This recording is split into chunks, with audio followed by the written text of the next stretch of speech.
This is The Run Wave, candid chats with real runners about topics that affect the running community.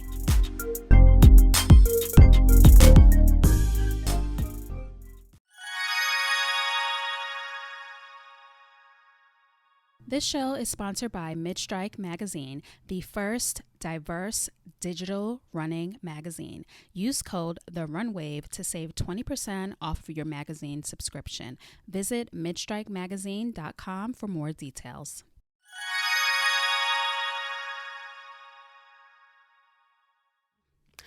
Hey everybody, welcome back to another episode of the Run Wave podcast. I am your host, Kim. If this is your first time tuning in, welcome to the show. If you are a return listener, welcome back. I know it's been a minute, but I'm back. So before we start, if you haven't done so, be sure to follow the Run Wave on all social media platforms. Just search for the Run Wave, one word, and you'll find us on Instagram, Twitter, and Facebook. You can also subscribe to the show in your favorite podcast app. Just open up the app, search for the Run Wave, 3 words, and hit follow or subscribe. And the app will notify you every time I upload a new episode. You can also go to therunwave.com. There will be a pop-up box on the screen. Put in your email address, and me personally, this is a one woman show.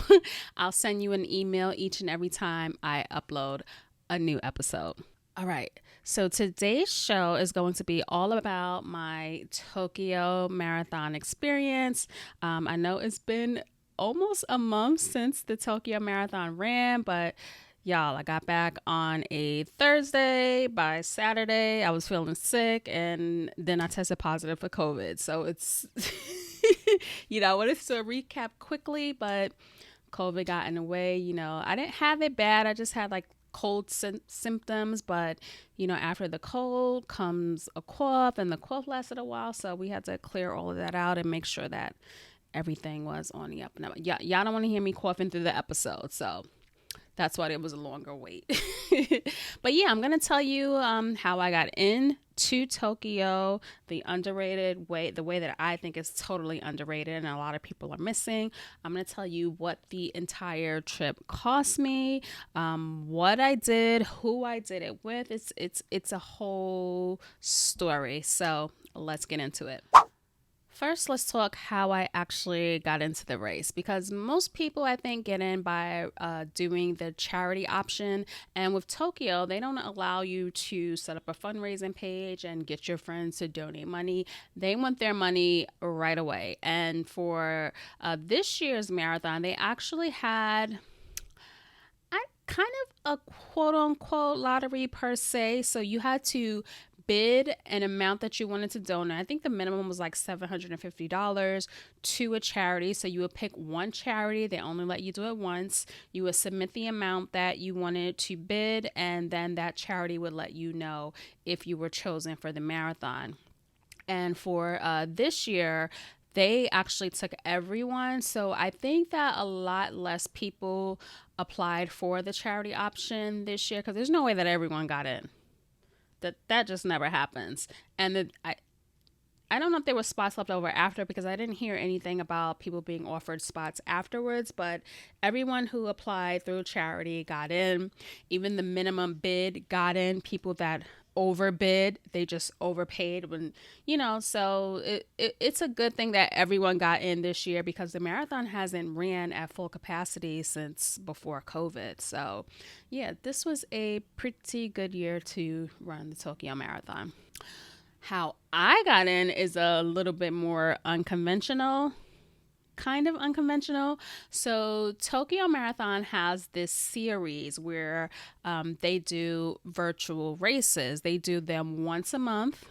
It's open to everyone, and all you have to do is sign up and pay. And I just so happen to, I'm in a Facebook group called World Marathon Majors. It's run by Robert Wang. He was on the podcast last year talking all about the Boston Marathon, the ins and outs of getting in and blah, blah, blah. Go back and listen to that episode. But his group is a wealth of information, and he will give you every option to get into every world major, every scenario. He is so analytical and he breaks down everything for you so easily. And I've been in this group for years, following his tips, tricks, and advice. It is all worthwhile. And in this particular instance, it really, really paid off for me. I got very lucky. So Tokyo has virtual races every month. You fill out the online form, you pay, and you complete your virtual miles. Now, you have to complete the miles over like a week period, 8-day period. So I applied, this was the first time I applied on April 30th of 2022. So I paid the entry fee and I think it was around $12, I want to say. It was $11.59 to the entry fee for the virtual race. And what they do is they give 50 spots into the Tokyo Marathon for each virtual race, and it's a random draw. I entered the draw on April 30th. I had the time period to complete the mileage was May 21st to May 29th. And you just have to complete over that 8 days a cumulative mile total of a half marathon. So I think during that time, I may have been doing a couple of halves. So I used one of those races as, the mileage for this virtual. And they have, I think it was linked through Runkeeper or ASICS, one of those apps. So I run with the Coros watch now, but I ran with my Garmin because Coros isn't integrated with those apps.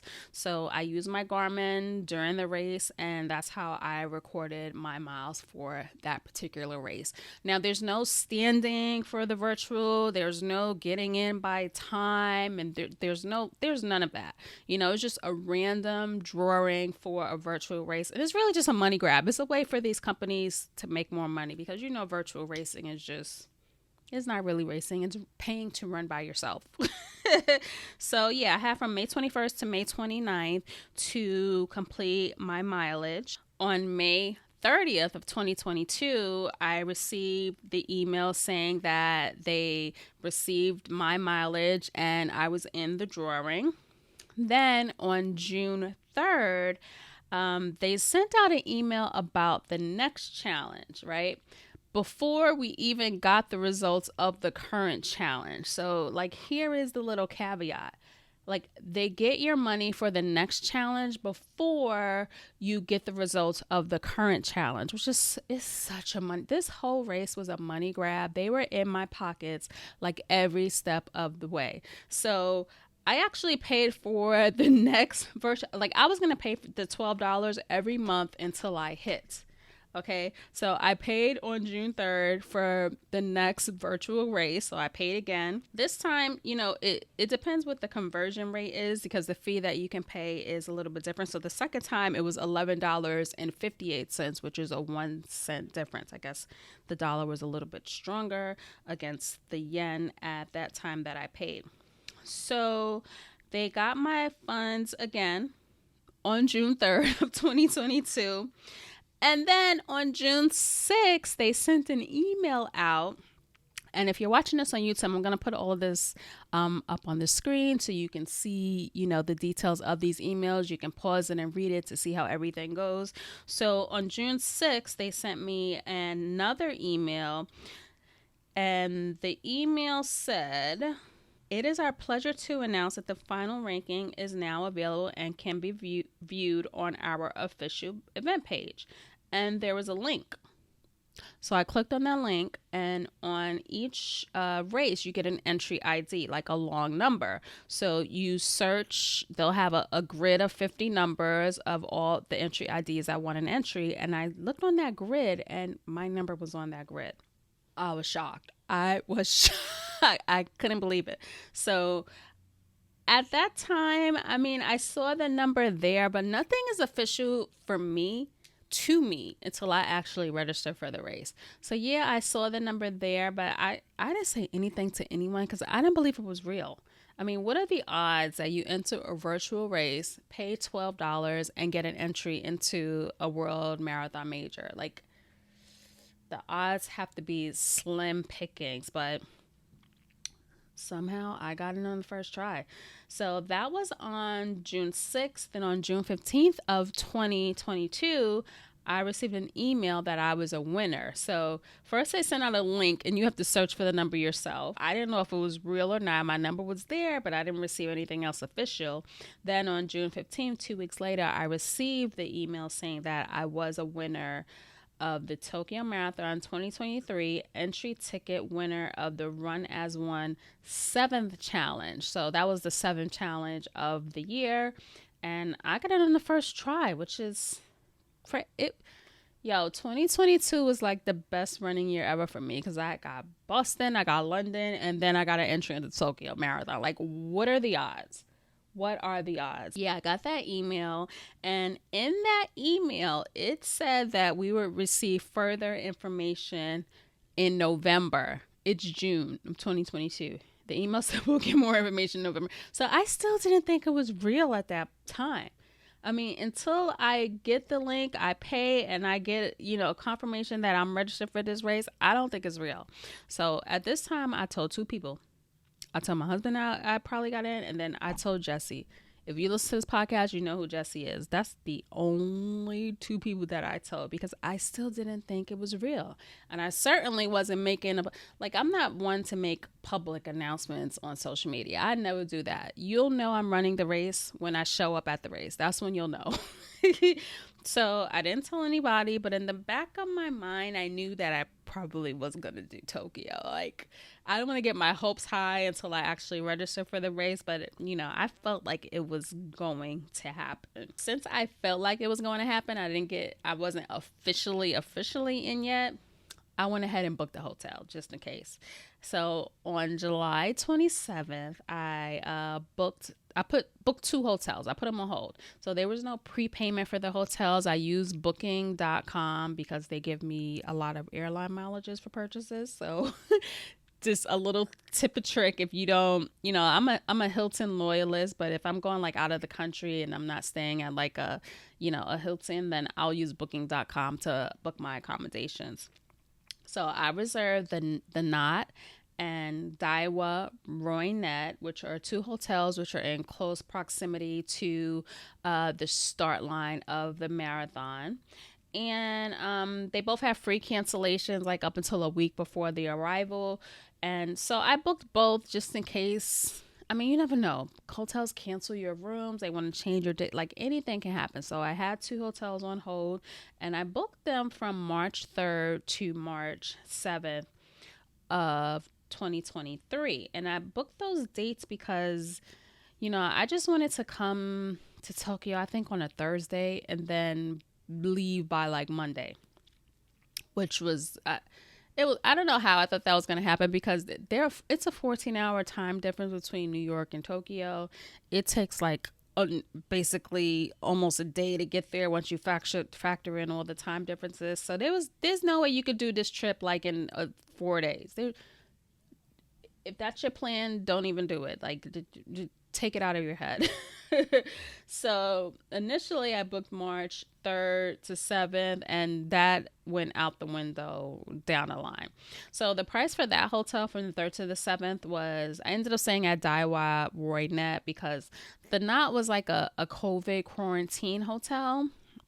And they sent an email to one of the runners who was booked before March 1st that, they had to cancel her accommodations because the hotel was still closed and it wasn't reopening until March 1st. And I didn't want to get into all of that. So I ended up canceling the reservation at the Knot and I stayed at Daiwa Roynet. So that hotel was $471.66 from March 3rd to March 7th, which was not that bad. So 3, 4, 5, 6, 7. So 5 nights divided by 471. That rate was incredible. You don't find like deals. And the hotel was nice. It was really big. There was a 7-Eleven connected to it. It had a restaurant in the hotel. It was nice. All the rooms in Tokyo are small, so don't expect to have some huge suites. But yeah, for that price, like you can't beat it. So the race stayed in contact throughout the process. They sent the email on July 29th saying that the payment for the race would be due November 7th to December 2nd. So you had that little you had like almost nearly a month to pay for the race. I wasn't taking that chance that my entry was going to disappear, so I paid right away. So on October 27th, we got another email saying like the date was approaching, so they kept us in the loop. Then on November 6th, that the golden email arrived. It was time to pay. So that email, it said action required regarding your Tokyo entry marathon ticket. And I don't know why they called it a ticket, but they did. So, they let us know that we're pleased to inform you of the schedule for the entry and the payment for Tokyo, blah, blah, blah. There was a link and I paid it the next day. I wasn't waiting. So I paid it on November 7th. The price for that was 25,300 yen, which amounted to $173.17. And then the back check fee was additional. Like, remember I said before, they were always in your pockets. They were always in my pocket. So the back check fee was $8.84. I paid it because it's a point-to-point race. It's full. What is it? It's early spring in Tokyo. If you live in New York, they kind of have the same weather, but spring could be hit or miss. It could be 50 degrees one day, 30 degrees another day. So I just paid for the $8 for the back check. Once I paid those fees and the email came saying your entry payment was received, then I was in. Then I knew I was in for sure. So that was November of 2022, which is when I felt secure that I was in Tokyo and that I would secure that 6-star medal. So yeah, it was a little bit of I don't know, it was like a humbling moment because, how many people, women, Black people do you see that look like us that have one of these medals? And if you're listening to this, I'm showing right now my 6-star medal. There's only 11,000 people in the world that have this medal, and your girl Kim is one of 11,000. I don't know if they break that down by ethnicity, by race as well. I would be curious to know how many Black people have this medal, because y'all, we are if you travel for races, that you go to these races and sometimes you can count on your hand how many of us you see. So I would be curious to know how many of us actually have a 6-star medal. Of 11,000, I'm sure it's probably not even 5%, probably not even 3%. Who knows? But it's not a lot. But yeah, it's just like a humbling and just awe-inspiring experience to be able to be one of the 11,000 who have the medal. Okay, back to the show. Getting there. I booked my airfare on July 20th. Not July. I booked my airfare on January 20th of 2023. So not even 2 months. I left about a little under 2 months before I left. I left on February 28th. So I was watching the airfare for months since I saw that initial email that I was getting an entry. I was watching the airfare, and the airfare never budged. It was about the same price all for 7 or 8 months. It was the same price. It never went down. It never went up. It was just steady for connecting flights and direct flights. It was steady. I had alerts set on Hopper and on Google Flights, and if you use Hopper, Hopper will tell you, the flight is holding steady, wait to book. The flight might go up in X amount of days, you should book now. The flight is going up soon, you should book now. So I got one of those emails, the flight is going up, you should book now. So that came in January. I booked the flight January 20th. And, I'm an American Airlines loyalist. That's where I, try to fly the majority, because when you're loyal to an airline and you build status, you get nice little upgrades to business and first class. You get priority checking on your bags. There are benefits to being loyal to an airline. So I knew I was booking with American. And American's partner in Japan is JAL, Japan Airlines. I flew from New York, JFK, to San Francisco, SFO, and then San Francisco to, did I go to Haneda or Narita? I think I went to Haneda going. Don't quote me on this. The one that's further away from Tokyo, that's the one I went to. And coming back, I went to the one that was closer to Tokyo. So, yeah, I don't remember if it's Haneda or Narita, but there's 2 airports in Tokyo, H&D and NRT. So, I came into both of them. And the price I paid for my flight was $1,365.05 for one round trip connecting flight from JFK to Tokyo. The price for the direct flights were like at least $1,000 more. And I mean, I could have went direct, but I would have rather saved the money. I don't mind taking connecting flights, especially if I'm saving some coins. So I went with the connecting flight. On the first flight, we did get upgraded to business class, which was great. It was nice to be able to eat well and lay flat and sleep during that flight. But, oh God, on the Japan Airlines flight, we were in the front, so we had extra leg room. But yeah, it would have been nice to have get upgraded on that flight as well.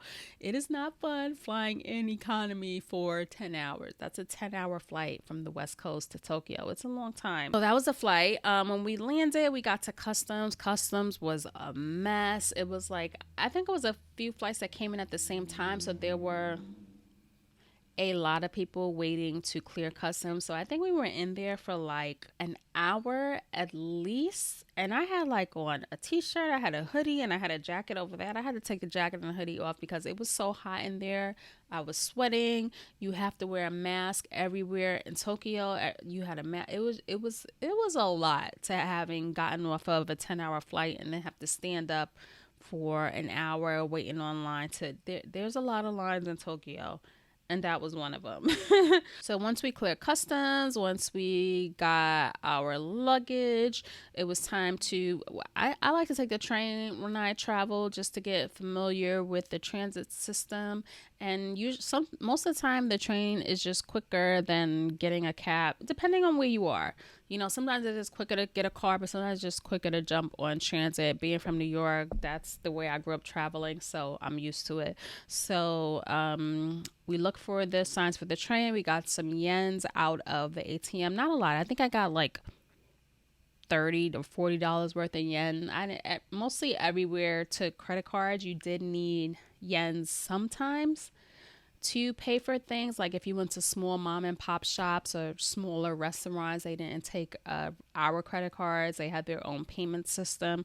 So the yens came in handy, but the majority of things I paid for with my credit card. Now, remember I said I booked the hotel from the 3rd to the 7th. So I needed somewhere to stay from the 1st to the 3rd, right? So I booked a hotel called Bespoke Shinjuku from the 1st to the 3rd. And it was like a really cute boutique hotel. It was very modern. They had a small little breakfast spread. It was just like coffee, bagels, stuff like that in the morning. And, the people that worked there spoke English. All the hotel workers spoke English, which was great. And that cost me $374.33 from the 1st to the 3rd. So for 2 nights, it was like a little over $150 a night, which is much more than I paid for the first hotel. But this was pretty much a last minute booking. So that's probably why it was higher. And, the prices went up because I tried to book the hotel I was in from the 1st to the 3rd, but it was just too expensive. I think they wanted like $250 a night, and I wasn't paying that much. So, yeah, but this hotel was great. It was like right in the hopping area of Shinjuku. You walked like right around the corner and you were like in the middle of the nightlife of Shinjuku. So if you plan on staying in Tokyo in Shinjuku, look up Bespoke Shinjuku. I highly recommend that hotel. It was great. So first full day in Tokyo, we headed to the expo, and the expo was at Big Sight Tokyo, which is like a convention center. It's like similar to the Javits Center. And let me tell you, that expo was a mess. I don't know if it's because it was like the first day and they hadn't done such a large scale event in a few years, but it was just lines after lines after. Like, I've never been to an expo where it took me like 2 hours just to get in and get my bib. It was so ridiculous. Like, I was over it. By the time I got my bib, I was over it. So there was a line to get in. Then you had to get on a line so they can check your health app. There was a health app for Tokyo. We had to input our temperature for 1 week before we arrived. You had to input if you had any symptoms. They wanted to make sure, we weren't spreading COVID around, which I ended up getting anyway. So someone was spreading it around. But, there was a line to check the health app. Then you had to get online to pick up your bib. And the bibs were broken down by the line they sent me to. There was like no one. I got my bib and I was done. But the people that I were with, a lot of them were scheduled to run in 2020. So they were sent to another line because they were given their medal from 2020. And that line was ridiculous. Like, it was so long. And then after that, if you purchased a shirt, because there was no race shirt. Like, how do you have a race and you don't give a race shirt for a world major? You had to purchase a race shirt, and the shirt was hideous. If I can find a picture, I'll put it up. The shirt was just a white shirt, and it was just, and I don't think there was a women's fit either. It was just I was disappointed. Like, I've never been to a major and not gotten a shirt. So yeah, I didn't get a shirt from the major, but if you ordered the shirt, you had to get online to get the shirt. So add another 40 minutes to that, 40 minutes to an hour. And then if you wanted official race merch, you had to go to the ASICS store and get online. Wait another 30, 40 minutes to get into the ASICS store, who, by the way, didn't have any race jackets. Like, I didn't want a jacket, but the people that I went with, they wanted their major marathon jacket. Like, I don't care about that stuff anymore. It doesn't matter to me. I can get other apparel that references the race that doesn't have to be from the race sponsor, that looks way better than the race sponsor gear anyway. But they had no jackets. A lot of the items were sold out in the ASICS store. It was just a cluster F. It was a cluster F. And yeah, it was just a big disappointment, quite honestly. One of the most disappointing expos that I've been to. But on day 2, I saw that some people got in and out. So maybe it was just day 1 and so many people were there and they were just overwhelmed with the amount of people, and I don't know. But apparently they got their act together for the next day. Some people, I just saw a post where people said that they were in and out and they didn't have the same problems. But ASICS, they didn't restock any of the gear. And yeah, it was just, I wish I could have just asked someone to get the bib for me and save the commute. Because it was like 45 minutes away from Shinjuku. It was a long train ride. It was not I think it was like $6 or something like it. It wasn't a cheap train ride. So yeah, it was definitely not my favorite expo to go to. Another thing I didn't like, I was going to end the expo on that, but I forgot my race belt at home. I mentally packed it. I meant to take it and I still forgot it. So, the race belt, like the triathlon race belt where you hook your bib into it, you just put it through the hole and it clips on and you don't have to put the bib with pins and stuff on. It was one of those belts and it had a little pouch. My favorite belt. I forgot it. So there was only one store in the expo that carried, some sort of similar thing, but none had exactly what I was looking for. So I left there without a race belt. I ended up buying one a couple nights. The Sunday night, I went out to Alpine, which is like a sporting goods store, like similar to a Dick's Sporting Goods. They had a similar kind of belt that I was looking for, so I ended up getting a belt from there instead. But yeah, it was disappointing expo overall. So Friday night, I hosted a meet and greet for Black runners that were running the marathon. I actually created a group on Facebook. There was a group that was already created, but the group was pretty dead. There weren't any events happening or much chat or anything like that. So I created my own group. I invited a few people that I knew were going to the marathon, and they invited people, and then they invited people, and the group just grew. So Friday night, I hosted a meet and greet at a restaurant called Soul Food House. You heard that right. Soul Food House. It is a Black-owned soul food restaurant in Tokyo. I found it just searching Black-owned restaurants in Tokyo on the internet. I thought it would be probably a slim to none chance that I would find a Black-owned restaurant in Tokyo, but there was this gem of a place owned by two Americans who live in Tokyo. They opened up a soul food restaurant.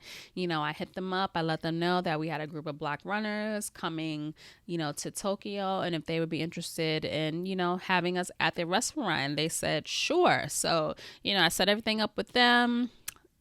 Let the group know when the time and place, and everyone was down to come. And yeah, we had a good time. We ate good soul food in Tokyo, which I didn't expect. And everyone got to meet. We were talking to each other on the internet for ever, and there's people that you talk to online and you may only meet one or two times in person. So it's nice to put a face, we see each other's face, but a voice to the fingers that type online. And, it was just a good time had all around with good food and good people. So I was glad that I was able to put something together for all of us to meet and politic in Tokyo. It was a good time. And the food was amazing. So if you're ever in Tokyo and you want a little taste of home, make sure you check out Soul Food House. They're on Instagram under the same name. And, I want to thank them for hosting us at their wonderful establishment. So Saturday, I set up a shakeout run. The shakeout run was at Imperial Palace, which is where the emperor, I think, don't quote me on that, used to live. I heard that, I didn't verify this, I heard that he or she or whomever no longer lives there, but we didn't go in the palace. Around the palace, they have a nice 5K running path. It's paved. And, there was a lot of runners out there that were running the race. I hear that it's like a standard running path that runners just use in the area. I set up a shakeout run at Imperial Palace. People showed up who weren't even in our group on Facebook, which was nice. And just people that I hadn't seen in a long time showed up as well. So it was nice to just get like a leisure, little run to loosen up the muscles before the big dance. And that was a 5K loop. There was like a huge moat around the palace, which was interesting as well. But Tokyo felt like home. It had like such a city vibe. I guess you have to go to like other parts of Tokyo to get that more cultural feeling. There's spots here and there that have those historic looking structures, but a lot of Tokyo is just like steel buildings, very modern. Their Shinjuku looks like Times Square. It's lit up at night, all night. Like, Tokyo doesn't sleep. Tokyo should be the city that doesn't sleep, because you can go out at midnight and get ramen. Like, I love it there. But yeah, we did the shakeout run. That was great. And for the rest of the night, I just chilled. I did do a little pasta dinner in the hotel. There was a restaurant that served American food. I saw they had pasta on the menu, so I was like, let me go here and eat some pasta for dinner. They also had burrata on the menu, which I cannot turn down. Anytime I see burrata, it was the biggest mistake that I ever made, because as soon as the check came, my stomach was rumbling. And I was up and down all night long. Like, I got really no good sleep the day before the race. It was really bad. It was so bad. Like, ugh. I'm lucky I even made it out the front door in one piece, actually. It was just, it was real. Listen, if you see burrata on the menu and you're in a foreign country that shouldn't be making burrata, skip the burrata. That's what I should have said. It was bad. Race day, my hotel was in Shinjuku. I picked it because it was close to the start. I wanted to be able to roll out of bed 10 minutes before the race and go to the race, but that didn't happen because I probably left like an hour before the race, and it was 5 minutes away, the start line from my hotel. But the reason being, a lot of the streets were closed to traffic. They had them closed off to walking as well. So you can only walk certain ways to get into your corral. So I left from my hotel. I went to meet some friends at the Knot, and then we had to walk. Where our corral was directly across the street from the Knot in a little park, but we had to walk all the way down, walk left, right, down, around. It was just a maze to get to a spot that was right across the street from where we started. It was just, I think logistically they could have made things a lot easier for runners. It was a lot of maze work, waiting. There was a line to get to the corral. There was a line to wait online to get into the corral. If you had a bottle of water, if you had any liquid, they took it. They did not let any liquids into that corral. The bottles of water and liquid that were on the tables, the floors, it was crazy. Like, they took everything. And, they look through your bags. Like, if you had a bag, they look through your bag, and they put a sticker on it that it was, reviewed by security. But yeah, it was a lot. Like, you had to have the health app ready to go. Your app had to be green, not red, showing that you did all the health checks. They checked that. And then once you got into the corral, if you had to use the bathroom, there was a line for the bathroom. Like, there was a line for everything. I mean, there's always lines for porta potties, but these lines were just, like, I didn't have to go, but I was like, let me go anyway just to get whatever's in there out. But we were online, and they started announcing that the corrals were closing. And I read that once that corral closes, they're not letting you in. So I got up the bathroom line, and I went online to get into the corral. So the line for the corral looped around this park forever, loop-de-loop-de-loop. We were in that line for like an hour. It was just a long day of being on your feet and waiting for something that I thought would be logistically easy because I was so close to the start. It was a lot. Once the race finally started, once I finally got to the race. Now, Tokyo is a point-to-point race. You have 7 hours to complete the race from the time that the first person crosses the start line. So it's gun time, not net time. So I was in the last corral L. I wasn't in the back. I was like in the middle of the corral. So by the time I started, I probably had like 6.5 hours to complete the race. And I hadn't been training like I should. I had this little nagging plantar fasciitis mumbo jumbo. So, when I do long runs, like, I feel it afterward, and I was getting tired of feeling the pain afterwards. So I was limiting my run. So I hadn't had a good training cycle for sure. So I needed as much time as I could get. Like, I wanted every bit of that 6 hours and 30 minutes to finish. I needed it to finish the race. But Tokyo has checkpoints. And, the checkpoint system, I don't get it. People are saying they need it because they need to reopen the roads. But the course, you see people on the other side of the course for, like, after mile 6, you see people the entire time. So I don't know what roads they needed to reopen. This part logically made no sense to me. Because if I see people on the other side of the race the entire time, you're not reopening the roads because people are still running on the road. So I don't understand the purpose of the checkpoints. Maybe the first two checkpoints, okay, because the first two checkpoints are 4.9 kilometers and 11.1 kilometers, which is like 7 miles ish. And I think like after the 6 mile point is when I started seeing people on the other side of the road. So, okay, the first two checkpoints, okay. But after that, it was like a checkpoint at 15.4 kilometers, a checkpoint at 20.9 kilometers, 24.7, 29.2, 33.5, 37.8, and then the finish line. So, yeah, you had to maintain, I think, like in the beginning, for that first two checkpoints, you had to maintain at least like a 13-minute mile to ensure that you made the checkpoints. And as you get further along in the race, the minute per mile pace that you needed to maintain, it got a little bit longer the further you went along.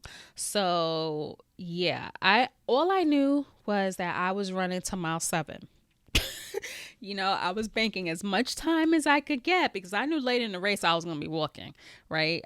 Once I passed the half marathon point, like 16 miles, that's when I'm done. I don't want to go anymore after 16 miles. So the last 10 miles of the marathon is always a struggle for me. So I knew that the first 7 miles I had to run so I could bank enough time so later on in the race I could take more time and, finish at my quote unquote leisure. So yeah, I got to that checkpoint, but after that, like they have the checkpoints, they were on these huge psycho clocks, and it would say, this checkpoint closes at X time, and I would see the time and check the time, and I knew that I was running like 15-20 minutes ahead of the checkpoints. So I knew that I banked a little time. I knew it, but I didn't know it. So if I see a friend on the other side, I would yell, when is the next checkpoint? And they would turn back and they would give me kind of an estimate. So I knew I was ahead, but I just like, this is my last major. I ain't coming back to Tokyo. Like, I have to make these checkpoints. So it was a very anxiety ridden, stressful situation. And I kind of feel that it didn't have to be that way because the roads were not closed. So I would really like to know the logic behind the checkpoints later in the race, especially like, why need a checkpoint at 29K and 33K? Like it didn't make any sense to me. It just caused a very stressful situation. And when you didn't make the checkpoint, there was a rope. They took a yellow rope and they dragged the rope across the course. And if you were behind that rope, even if you were 2 seconds behind that rope, they did not let you proceed. And one of my buddies, McKinley, he was on the show. He recorded a video. He was on the other side of the street, and the checkpoint line went up, and there were people. Like, there was a woman. She was right by the line, and she was like in tears. There were people coming up behind her, and they were running, and they were like, you can see the look on their face. Like, we came all the way to Tokyo to get swept. Yo, I feel like my heart is beating fast just talking about it right now because it's crazy. It's just, I mean, all the majors have a time limit, right? But there's no checkpoints at any other majors. Like Berlin, what do they have? Like a 6:15 time limit? Don't quote me on that. And sometimes they extend it a little more, except that one year when it was raining and they shut it down. But, they have a time limit, and they will put those bricks up and won't let you run through Battenberg Gate and you won't get a medal. But, they stop you but there's no checkpoints. Like, I don't get it. I do not get the checkpoints. It's just hard coming from someone, or like, it's so hard to get into Tokyo. It is so hard. I think it's going to be harder for 2024 because so many people know that lottery option was so easy this year. So everyone's going to be trying to get in through that lottery option next year. So yeah, it is just going to get more and more difficult. The majors are increasingly becoming more popular, and to go so far away from home and to get swept because of a checkpoint when you probably could have finished within the time frame. You probably could have finished. It's gut wrenching. All right. So once I made that final turn and I had like, I think maybe 2 miles to go, I kind of relaxed a little bit. But let me tell you, the signage on this course was crazy. It was crazy. Like you would see the same kilometer marker, because there was no mile markers, kilometer markers. You would see the same kilometer marker. Like towards the end, I saw the 3K marker like 3 times. I'm like, what is going on? Did y'all recycle the signs that you didn't use from COVID and just put them out more than one time? Like, you never knew where you were because the mile markers were just so off. My watch was off. I ended up with over 27 miles on my watch. So I didn't know exactly where I was at any point during the race because I couldn't rely on my watch. I couldn't rely on the mile markers. Nothing made sense. Nothing made sense. Like it was crazy. So that last stretch, I was just pushing to get done because I was over it. Like they said Tokyo was flat. They lied. Like they say Boston is all downhill. That is a lie. Trust me. It is a lie. I mean, Tokyo is pretty much flat, right? But it has a lot of going over these little inclines and going down. They're not hills by any means, but they're inclines. And when you start going over those little bridges, like you feel that in your calves. And if you're doing that over and over and over, you feel it. And I know I felt it because I was sore still 2.5 days later. My quads and my calves were still sore. So yeah, it's flat is relative. I have not met a flat marathon. They be lying. But yeah, it's not flat. So once I got to that last stretch, and first of all, when you finish the race, right, they don't give you a medal. You gotta walk. You gotta earn that medal some more. So they take pictures of you. This race is odd, okay? It is so odd. They take pictures of you before you get your medal. Like I looked at my finisher pictures. I don't have the medal in none of the pictures. They took them before you have to walk like 5 or 10 minutes after you finish to get the medal. So the medal is pretty small. They do the same ribbon every year. It was like, it looks gold, but when you compare it to the 2020 medal, the 2020 medal is gold and sparkling. This has like a antique kind of gold finish. And so they give you that medal. And then if you get the 6-star medal, you have to do another turn and head over to the Abbott tents. And then you get the 6-star medal. I finished, I think, in 6 hours, 10 minutes. So by the time I got there, like mostly everyone already got their medals. So I had to tend to myself. So I got my Abbott medal. It's the same one that you see everyone have. On the back, which I thought was interesting for the London Marathon, it still says Virgin Money. So how long y'all had these medals and how many of them y'all have? Because y'all, the sponsor's not Virgin no more. I'm going to need you to get a new medal. So we finished the race. We got the bag, took the train. I changed my clothes outside on the street. I wasn't going inside. I was over it. I just put my hoodie on. I think I had some pants, put those on. I didn't even have pants, did I? I don't think I had pants. I just put the hoodie on, put the hat back on, and got on the train and went back to the hotel to shower and everything. And, I arranged a photo shoot for the group. I don't tell me how, but I found a Black photographer that lives in Tokyo who is from the Bronx. If you didn't know, I'm from the Bronx. So his name is Mark, and he took our photos, and they came out incredible. He took individual photos of everyone, and then he took group photos of us. He took photos of everyone who got their 6-star. There were about 10 of us in our group of black runners that got their 6-star medal in Tokyo. And yeah, he got the photos back to us the next. I told him we needed these photos for Medal Monday. Tokyo was 14 hours ahead, so you got a little lead time. But we took the photos on Sunday, and we need them for Medal Monday. I made sure to ask him that before I booked him. And he had them back to us, and we posted our professional pictures in the streets of Tokyo for Medal Monday. It was incredible. So, for Tokyo, I think you really need like a good 2 weeks to enjoy Asia. It's just like I was there from the 1st to the 8th, and it was not enough time, because after the marathon, like that Monday, I was tired. I was so exhausted from all the running around, running the race, and you need time to recuperate. And that was my plan, to go somewhere warm and lay on a beach for a few days. But everything was so far. Like Thailand was like another 9 hours away. Like Tokyo was far, and everything is far from Tokyo. It's a trek. So I just stayed, I think I left Wednesday. So I had Monday, Tuesday, 2 full days, and then Wednesday, I don't remember what time my flight was. Maybe 2 or 3 o'clock, something like that. We left Wednesday, and we got back home Wednesday night, which was nice. But yeah, it was a good trip. I really enjoyed the city of Tokyo.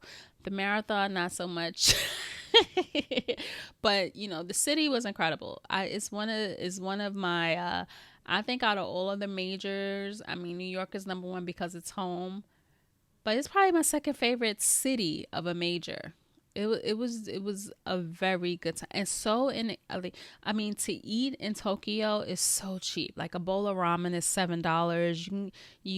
They have McDonald's in Tokyo. They have shrimp burgers that are so good. But you can eat good food for on the cheap in Tokyo. Like we did the whole Wagyu experience in a private room. I think that was like $120-$130 for 2 people, which is a lot, but not. I mean, if you did that same thing in New York, it'd probably be like 3 times that price. So yeah, I think that the pricing in Tokyo was surprisingly not as bad as I thought it was going to be. I like it there a lot. I want to go back. In total, let me give you the grand total of what I spent. 'Cause I know you will see people in going on these trips and things like, they're having a ball, and you want to get an idea of what it would cost you to experience the same thing. This is what I spent for Tokyo.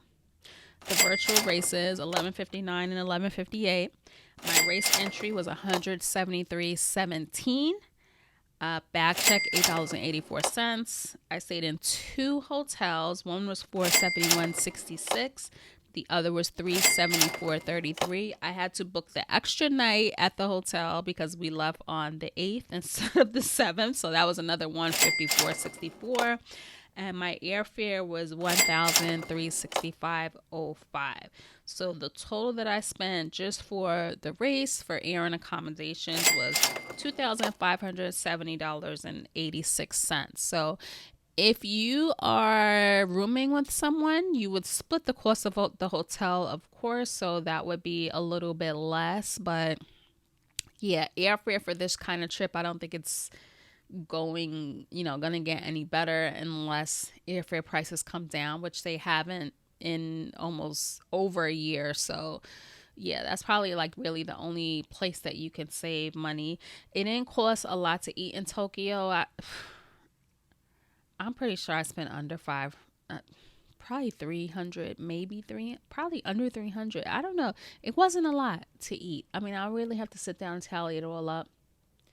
Because I did that Wagyu experience, it was more than what it would have been. But yeah, I didn't spend that much. Now, transportation, I think I spent like on Suica, which is their like transit card to get around. I think I refilled my card like twice with, how much did I put? 1,000. I think I spent like under $20 on the train, on transportation in Tokyo. So overall, it was expensive, but comparatively, it's not really. I mean, if look, when you go to Chicago, they want like $300-$400 a night for a room. So I think that the Tokyo trip, overall with the experience, it's worth the money to do so. Save up your coins for a year and get going. Get your major done. Whew, that was a lot, y'all. That was a lot. But I hope you enjoyed this Tokyo Marathon recap. If you have any questions, feel free. You can ask me on Instagram. You can send an email to hello@therunwave.com or, DM me. Hit me in the DMs and I'll answer, any questions that you have. I hope you enjoyed this recap, tuning in. It was a mission. It was a good mission. It ended well. And, I'm just proud and honored that I was able to bring home the prize. I'm going to treasure this for a very long time. But yeah, that's it. Thank you for tuning into this episode of the Runway Podcast. And I will catch you on the next one. Later. Thank you so much for tuning in to this episode of The Runwave. If you are a runner that has a story to tell, feel free to email hello@therunwave.com or shoot me a DM on Instagram @therunwave. Don't forget to follow The Runwave on Instagram, Twitter, and Facebook. We are The Runwave on all platforms. Subscribe to our email list. It is listed down below in the notes of this show. And subscribe to The Runwave on YouTube. The visual episode of this show will be posted there.